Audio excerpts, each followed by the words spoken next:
fundamentalmente, todo milagre nasceu de um problema.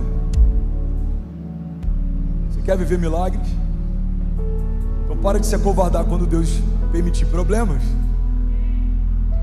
Olha que louco isso, olha para mim. Isso é um problema que a igreja enfrenta muitas vezes. Queremos viver de glória em glória, mas não queremos viver de batalha em batalha. Mas a glória só vem das batalhas.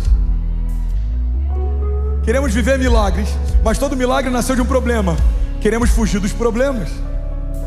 Queremos viver romper, mas todo romper é quando alguém ou algo abre espaço à força em alguma resistência. Queremos viver romper, mas reclamamos quando existem resistências. Você quer romper em 2022? Você vai ser apresentado a alguma resistência em 2022. Você quer viver milagre em 2022? Você vai ver Deus mudar problemas em milagres em 2022. Você quer viver a glória em 2022? Você vai ver alguma batalha se instaurar em 2022. Porque não existe glória sem batalha, milagre sem problema, romper sem resistência. Deus está chamando uma geração de homens de Deus que não retrocedem, que não se acovardam, para crescer em meio a tempestades. Tempestade, irmão, é o que fortalece o teu currículo. Vamos ser sinceros.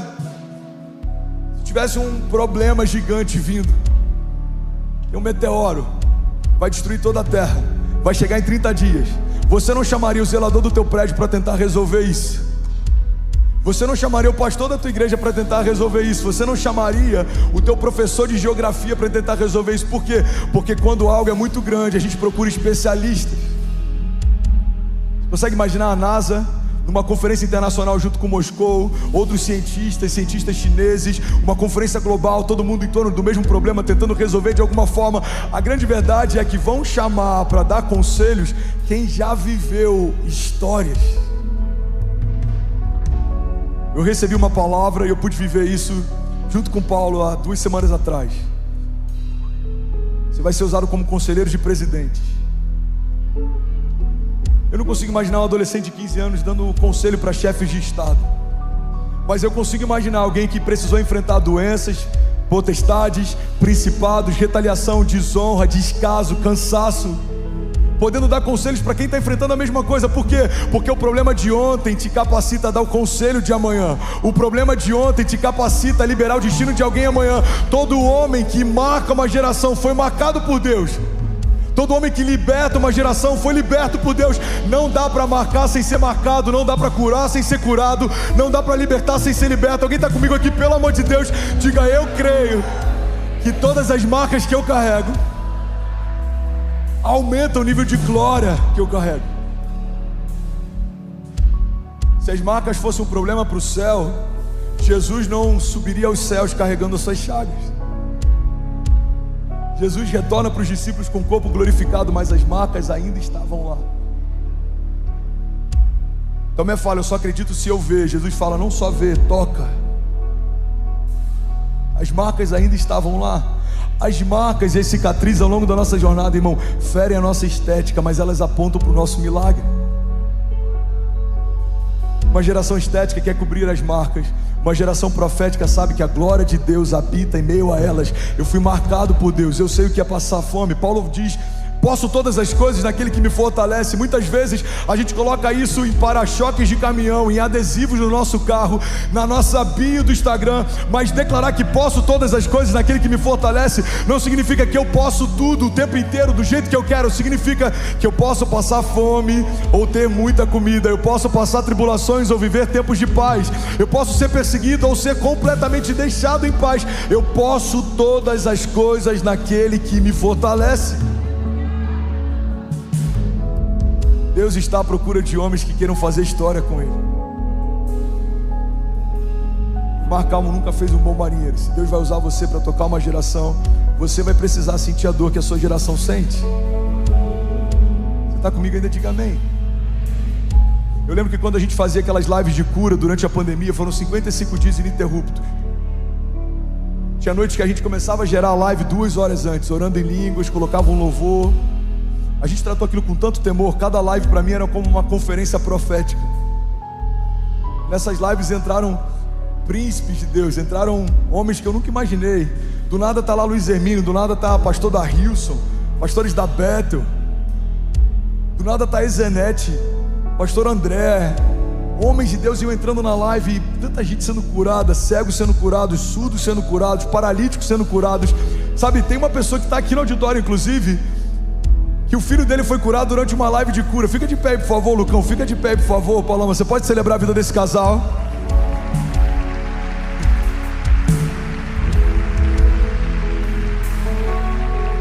O Miguel, o filho deles, nasceu e estava com um problema crônico no rim. Todos os médicos falaram, tem que retirar. Eles falaram, vamos para o Brasil. Os médicos no Brasil são mais especializados. Você sabia que a nossa medicina é muito avançada em vários aspectos em relação à medicina lá fora? Chega aqui, os médicos falam, cara, é isso mesmo, tem que arrancar, tem que remover esse rim. Aí um dia, durante uma dessas lives de cura, eu falo, gente, eu não sei porquê, mas eu sinto de orar por crianças que precisam de cura, crianças que estão esperando um transplante. Coloca a mão sobre o teu filho e profetiza a cura sobre ele. A gente orou na live e o rim do Miguel foi curado. E essa família se mudou de Indiana para Miami para poder estar junto, se tornaram staff. E aí Deus enviou a gente para São Paulo. E tem 3 dias que eles saíram de Miami para São Paulo para poder estar junto. E por que eu estou falando isso, irmão? Porque perseguidores de avivamento não estão presos a cenários, estão presos a promessas. Pedro recebe um convite de Jesus e ele tinha acabado de viver o maior milagre financeiro da sua indústria de pesca. Se Jesus tivesse chamado Pedro antes do milagre, seria fácil Pedro aceitar. Ele era um homem falido, mas quando Jesus chama Pedro depois do milagre, é mais difícil ele aceitar, porque agora ele era rico. O que Jesus está fazendo nada mais é do que entender do coração de Pedro, se ele é alguém que percorre, que está atrás de cenários fáceis, ou se ele é alguém que está em busca de promessas do Deus do impossível. Quando a gente está pautado com a nossa confiança em cenários fáceis, quando está ruim no lugar a gente se move. Quando esse mercado econômico está ruim, a gente muda de trabalho, de empresa.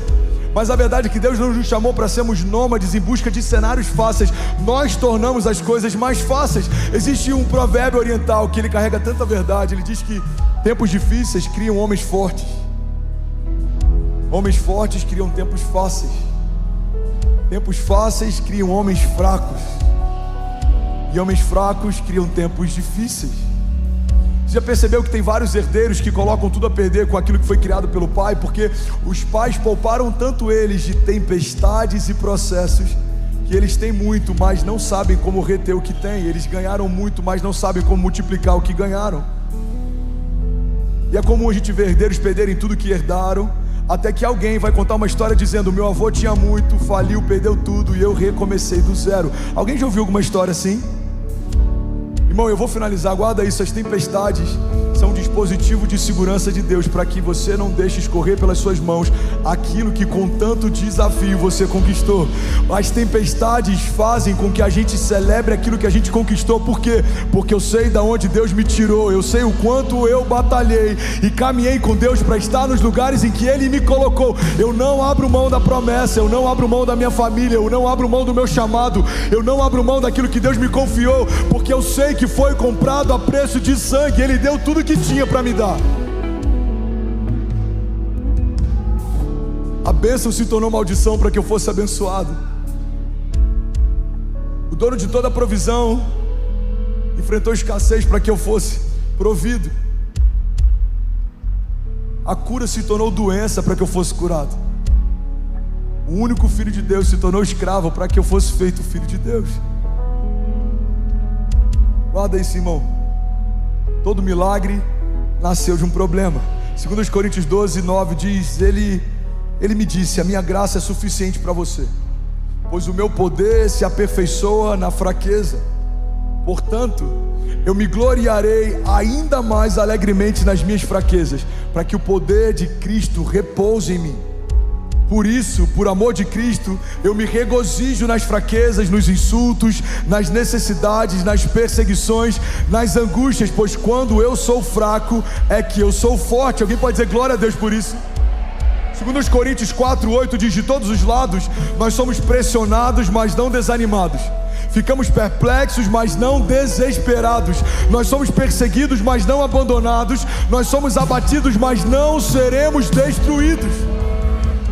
E aí, tudo bem? Você acabou agora de assistir um vídeo. Se você ainda não está inscrito, já se inscreve também no nosso canal, ativa esse sininho aqui embaixo de notificação e toda vez que eu fizer uma live ou estiver transmitindo uma mensagem ao vivo, você vai ser um dos primeiros a saber. Mas eu deixei mais 2 indicações aqui que eu espero que façam muito sentido para você. Então já aproveita e clica para assistir a próxima mensagem, beleza? Seja bem-vindo ao time de incendiários e eu espero de verdade que essas mensagens mudem a sua vida como elas têm mudado a minha também. Até a próxima. Valeu!